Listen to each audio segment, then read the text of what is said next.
This is the phone call nobody was supposed to hear.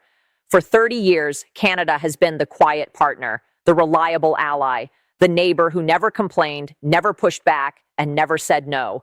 NATO missions in Afghanistan, NORAD command in Colorado Springs, joint naval patrols in the Arctic, intelligence sharing so deep that the NSA and CSE are practically roommates. Canada was the friend America never had to worry about.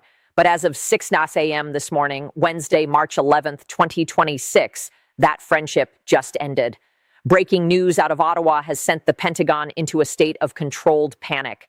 Canadian Prime Minister Mark Carney, in a televised address from the House of Commons, has formally announced that Canada is withdrawing from the Continental Defence Modernization Agreement, the $38 billion joint military infrastructure deal that was supposed to be the backbone of North American security for the next 2 decades.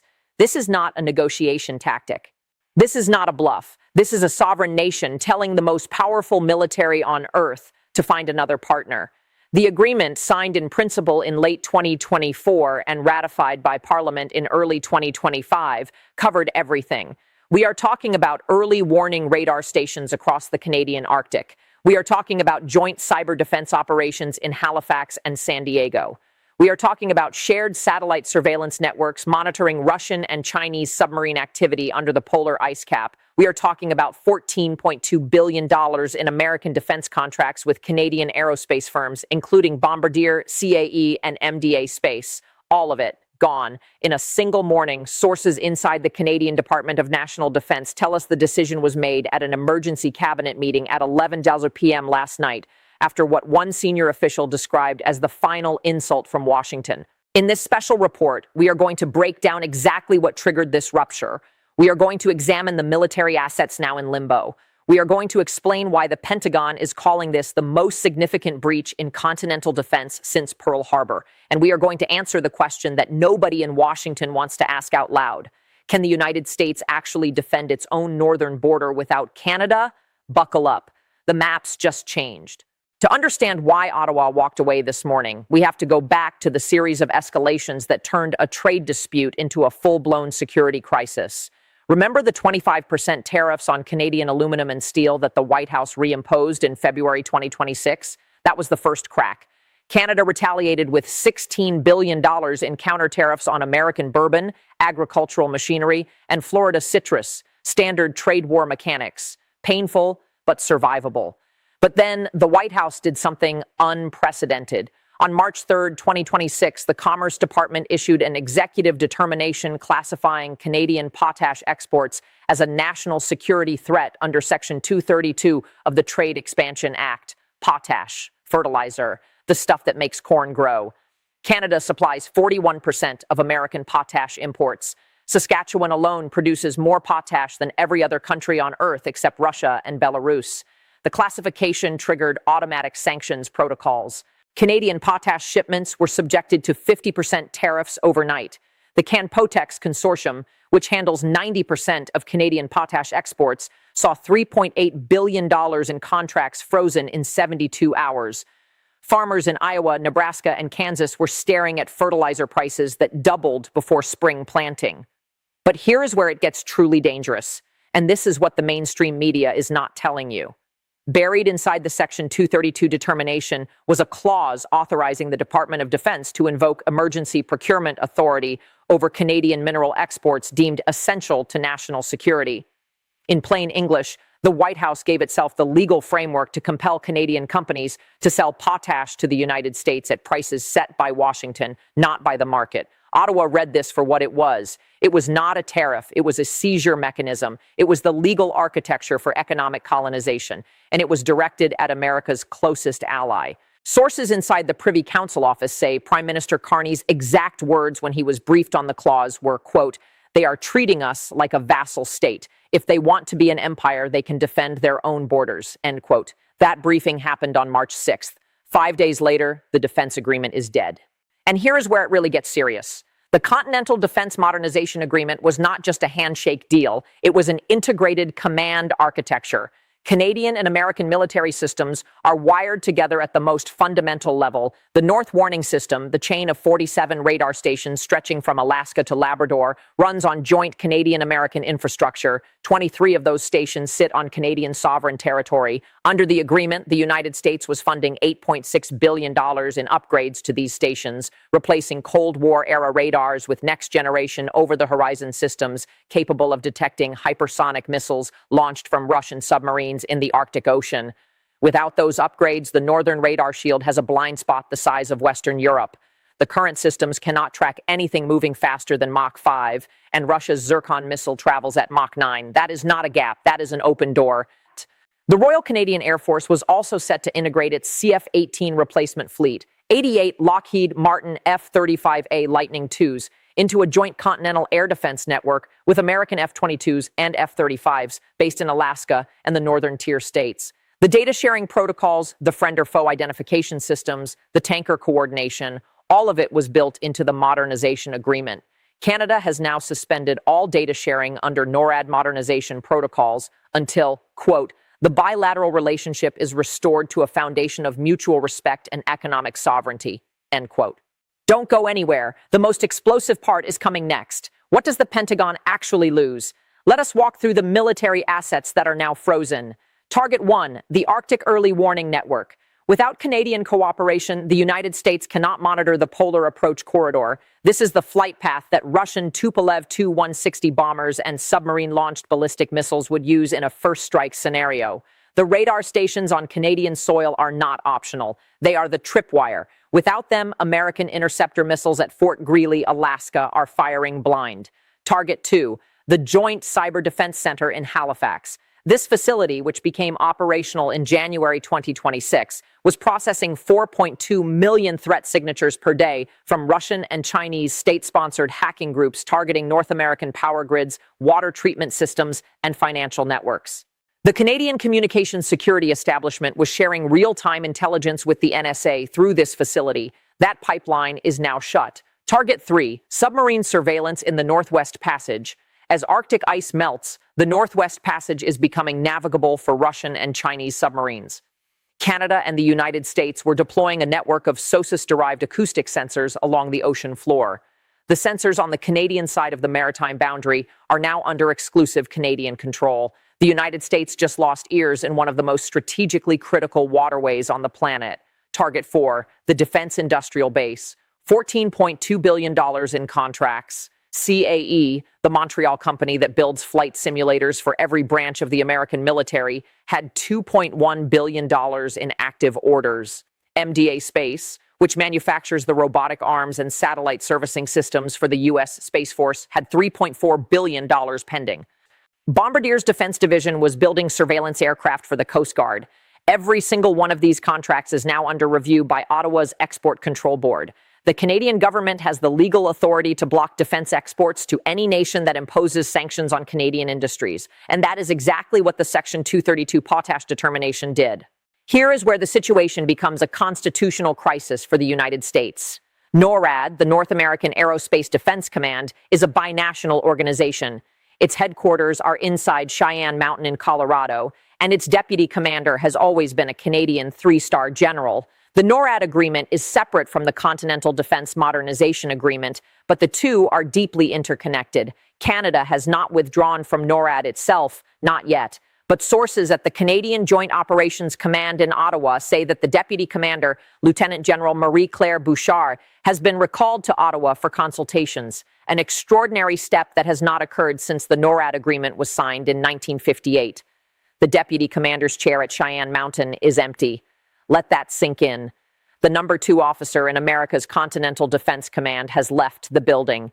The symbolism is devastating, but the operational impact is worse. The deputy commander has access to the most sensitive American defense intelligence, including nuclear launch protocols, satellite surveillance feeds, and real-time threat assessments. Recalling her signals that Canada is prepared to decouple from the most intimate military partnership in the Western world. Now let us talk about the American response, because this is where the desperation becomes visible. The White House's first instinct was to threaten. Sources inside the West Wing say that at 7:30 this morning, the president told his national security advisor, quote, Tell Carney if he doesn't reverse this by Friday, we are putting troops on the border, end quote. This is not hyperbole. Under the Insurrection Act and various emergency authorities, the president has broad power to deploy military forces domestically. But deploying American troops to the Canadian border would be the single most destabilizing act in the history of the Western Alliance. It would make NATO meaningless. It would validate every piece of Russian and Chinese propaganda about American imperialism. It would turn the longest undefended border in the world into a militarized frontier. The Joint Chiefs reportedly pushed back immediately. General Charles Q. Brown, chairman of the Joint Chiefs, is said to have told the president that any military posturing toward Canada would trigger Article 5 consultations within NATO, because multiple NATO allies would view it as a threat to a fellow member state. The president's legal team then pivoted to economic retaliation. The Treasury Department is preparing an executive order to freeze Canadian government assets held in American banks, estimated at $42 billion in Treasury bonds and central bank reserves. But here is the problem. If the United States freezes the financial assets of its closest ally, every other country on earth recalculates the safety of holding American debt. It is the same weaponization of the dollar that spooked the world after the Russian asset freezes in 2022. Saudi Arabia, Japan, South Korea, the countries that finance American debt, they all watch this and think if they can do it to Canada, they can do it to us. The dollar's reserve currency status takes another hit. The bond market wobbles, interest rates spike. The very economic weapon the White House wants to use against Canada would detonate in the American financial system. And here is what nobody is talking about. The timing of Canada's withdrawal is not accidental.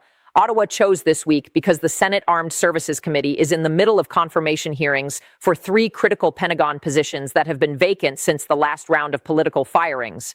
The Undersecretary of Defense for Policy, the Assistant Secretary for International Security Affairs, and the Commander of U.S. Northern Command are all empty chairs.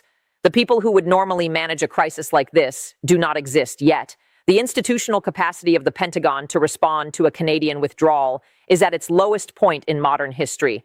Mark Carney, the former central banker, knows exactly how to read institutional weakness. He chose the moment of maximum American disorganization to deliver maximum leverage. This is not emotion. This is strategy.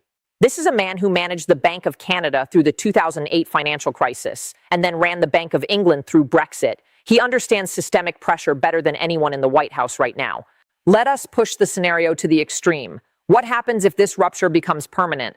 The United States would need to build its own Arctic radar network from scratch, a project estimated at $22 billion over 10 years. It would need to negotiate new overflight and basing agreements for Arctic defense operations, which Canada could veto. It would lose access to the Canadian intelligence pipeline, including Five Eyes products that route through Canadian collection facilities.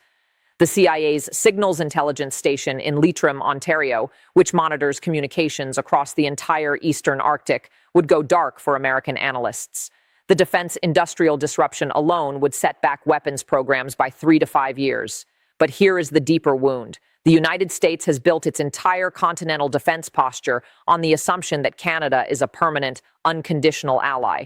That assumption is now shattered. Every war plan, every contingency scenario, every simulation run at the War College, they all assume Canadian cooperation. Those plans are now worthless. The Pentagon is staring at the strategic equivalent of discovering that the foundation of your house has been removed.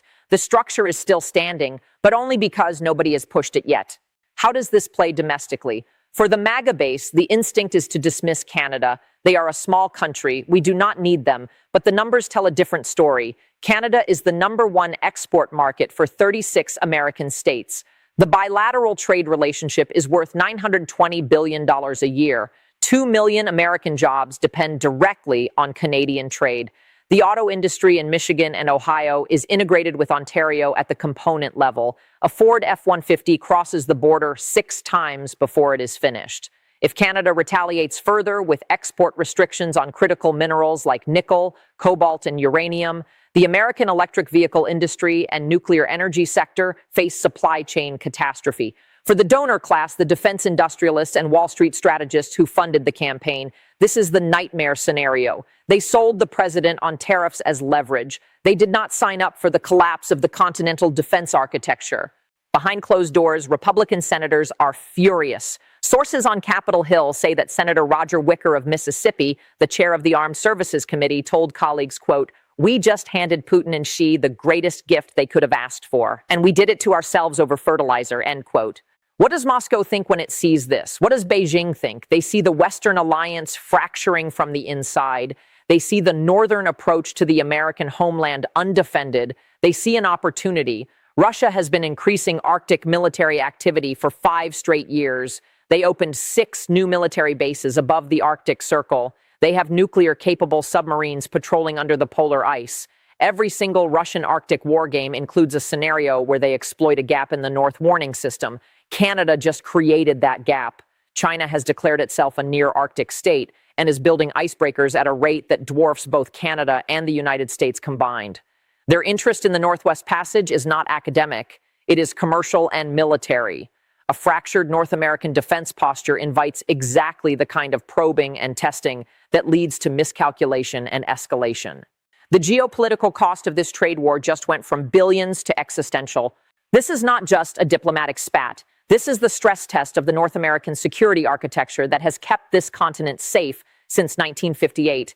Can a trade dispute unmake a military alliance? Can economic nationalism survive a security vacuum? And can the United States remain a superpower if it cannot keep its only land neighbor as a friend?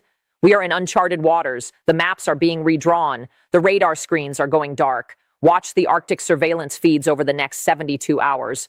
Watch for Russian bomber flights testing the northern perimeter. Watch for the Canadian dollar to surge as markets price in Ottawa's new independence. Watch for NATO emergency consultations in Brussels. Watch for the Pentagon to quietly begin approaching Congress about emergency funding for an independent northern defense capability, a project that does not exist, has no timeline, and has no plan. And most importantly, watch the president's next move. It will not be a negotiation. It will be an ultimatum or a capitulation. Both are catastrophic. For a nation that has never had to worry about the country to its north, this is the awakening. The border is not a wall. It is a partnership. And the partner just walked out. The longest undefended border in the world is about to become the most consequential. Subscribe. Stay informed, because the next 48 hours will determine whether North America has a defense or a fault line. The Cold War never ended. It just moved north, and we just lost our best ally on the front line. Let us get technical for a moment about what NORAD decoupling actually looks like, because this is the mechanism that will paralyze American air defense from the inside out. NORAD operates on a system called the Integrated Tactical Warning and Attack Assessment. This is the process by which sensor data from satellites, ground radars, and sea-based platforms gets fused into a single real-time picture that the president uses to make launch decisions. Canada contributes roughly 34% of the sensor inputs for the Northern Hemisphere coverage area. If those inputs go offline or are delayed even by minutes, the entire warning architecture degrades. You do not get a partial picture. You get a compromised picture, a picture that military commanders cannot trust. And a warning system that commanders do not trust is worse than no warning system at all, because it creates hesitation at the exact moment when seconds matter. That is what Canada just did to American national security. Not with a bomb, not with a bullet, with a phone call and a press conference. The most powerful military in human history just got weaker because it forgot that alliances are not entitlements. They are earned. And today, America stopped earning its most important one.